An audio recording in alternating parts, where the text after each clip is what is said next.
If you love Baltimore sports, you'll love WNST.net. 4 out of 10.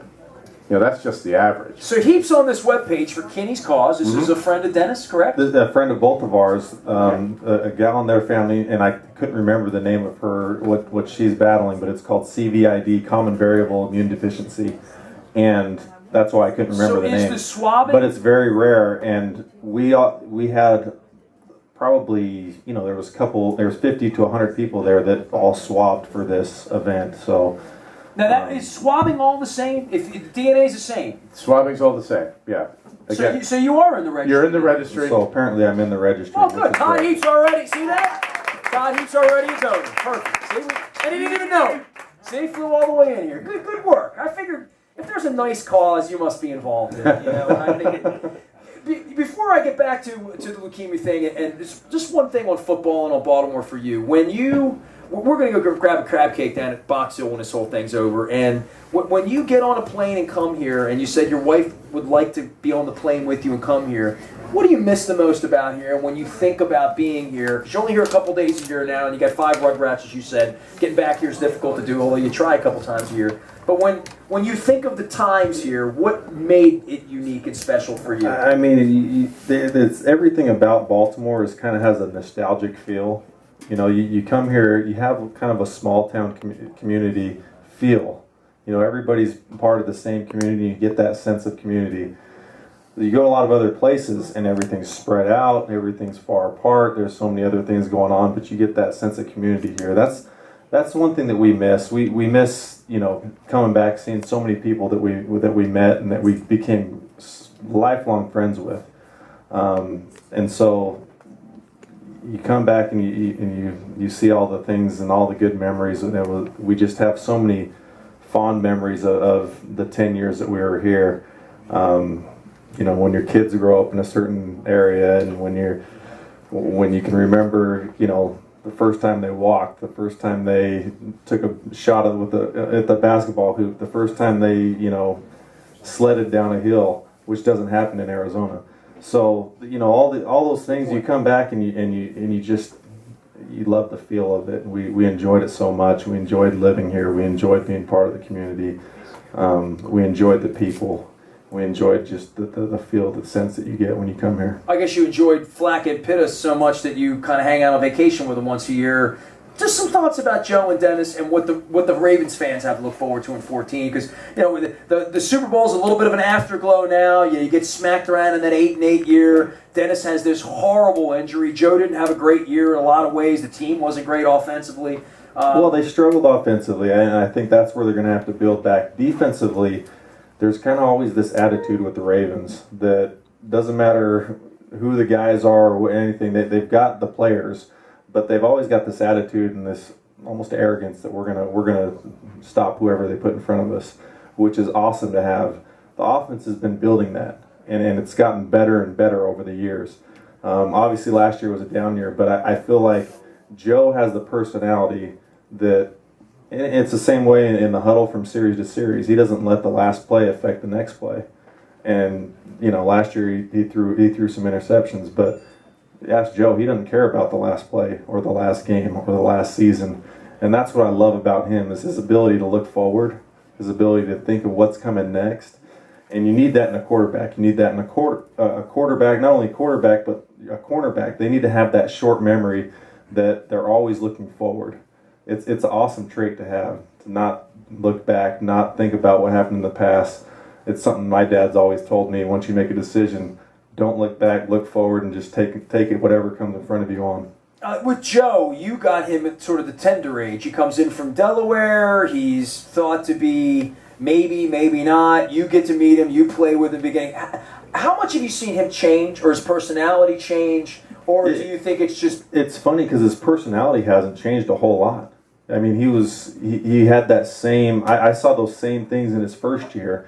Now, his ability to process things, his ability to know what the defense is throwing at him, his experience that he's gained on the field, that's changed, and you can see him making certain plays, making certain reads that maybe he wouldn't in his first year or so. But that just comes with experience. But his personality, he hasn't changed a whole lot. He's still that confident guy that he's a guy you want to be in the huddle with. And what about Dennis?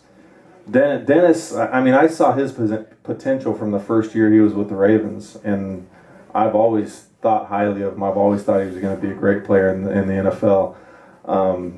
And coming off of last year, I was devastated for him because it was a huge year for him. In fact, you know, I was on the phone with Mateo when he's under, you know, anesthesia. She's wondering what do we do, and they're asking her to make a decision on how they handle the surgery. And so it's one of those things where, you know, I was going through that with him. I was feeling all that pain with him, and it was such a fluke deal where how he got injured. It was incredible. And first day training camp, crazy.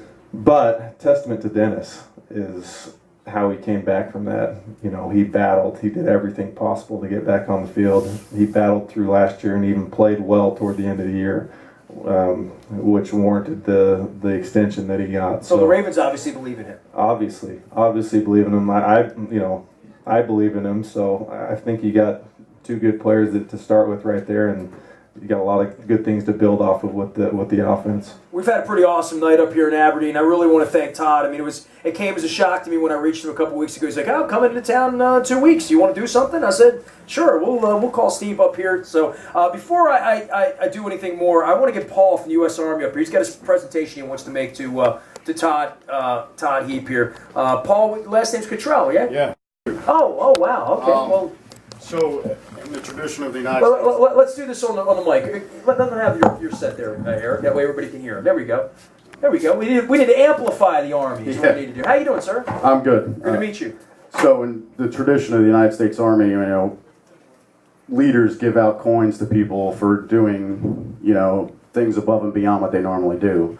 So, what I have for Todd here is one from our commanding general, Major General Utley, the Army Test and Evaluation Command, for what you're doing for your friend here. Thank you very much. And our SES for you. I can't touch you, but I can touch this. Okay. My wife's. Yeah, no, that's fine. Yeah. Yeah, it's there. That's from our SES, which is the civilian equivalent of a general. So. Wow. Yeah. I always wanted to be a leader. So. Community organizer. And when I come out to these things, I like to give stuff because I know people ask you for stuff all the time, but they never give you back. So. People give us all the time. But you know, for me, I don't ask for anything without giving anything. So that's what I do. And I just wanted to let you know, and I told Pete, we have about 10,000 people under my command. That if you wanted to come out, we'd like to invite you out to bring your team out here and maybe put on an event to swab my command. How's that sound, Eric? Does that like something we can do? I think we can do that. Very, very kind of you. Thank you very, very much. And I appreciate all y'all, John. Thank you very much. All right, give it up for Paul. You are a, you want to say sergeant or sergeant? First Sergeant Paul Cottrell from the U.S. Army. Thank you very much. Last presentation I got to make here is because, you know, my wife was diagnosed on March 20th, and if I talk about it, I'll wind up crying, and I've done a pretty good job of not crying on the radio, just about how much people have reached out from everywhere.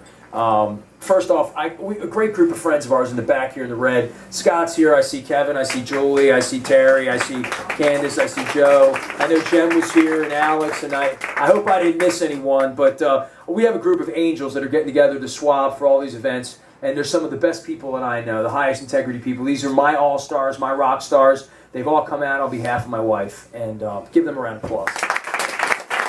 Steve's here from Adams Jeep. And tonight, you signed some autographs tonight, right? You're not sore though, right? No, we're good. You're good. And we got a check. You want to come up and present the check? Eric, grab the mic for him. Let him. Oh, that's all right. Oh, you just want? We got to do it on a microphone. So yeah, for sure. There we go. All right. Yeah, we do radio here, Steve. That's what we do.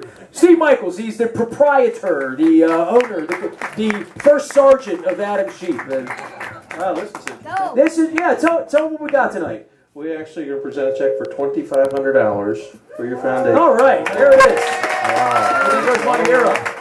And we swabbed some people tonight, too. 44, I hear 6 short of the goal, so we need 6 more. Oh, we got to get 6 more people up to swab. And I was trying to victimize Heap here, but he's already on the registry. I was going to make him do it. How many of you are waiting to get a picture taken with Todd? All right, so hang on. We'll get some pictures around the corner. I want to thank Barry. I want to thank Pete, Steve. everybody, all of our Jen Strong Angels, the first of many shows we'll be doing to honor my wife, to honor There Goes My Hero, and really give it up for Eric. He's a true hero, survivor, and been helping to get my wife into a safe place here at some point later on in the year. And give it up for Todd. 86 in your program, number 1 in your heart. Love you, man. Hey, yeah. Love you. Appreciate you. You know that. No, we love you too, and we love Jen. We want to do everything we can to get her better. So. Well, I see some spring training baseball in Arizona sometime down there. Is that all right? Hey, it's a good place to be. It's a good Come place on to down. be. We'll be there on March. Give it up for Todd one last time in my crew. Thanks to Fremont Mortgage, Kelly, First Mariner Bank, Adams Jeep, and everybody that's participated and helped us out. It's the first night. We're back a week from tonight with Eugene Monroe here at Adams Jeep. Next Wednesday we'll be with his dear friend and my friend Dennis Pitta out at Padonia Ale House. And if any of you are going to the Ravens draft event, Eric and his crew will be swabbing at the Ravens draft event next Thursday at the stadium. A couple thousand people there. I hope we add a bunch of people to the registry. I hope we get a match for my wife. Thank you very much. And good night from Aberdeen and Adams Jeep. Thanks for being with us. These are the happy hours. WNST will continue right after this. If you love Baltimore sports, you'll love WNST.net.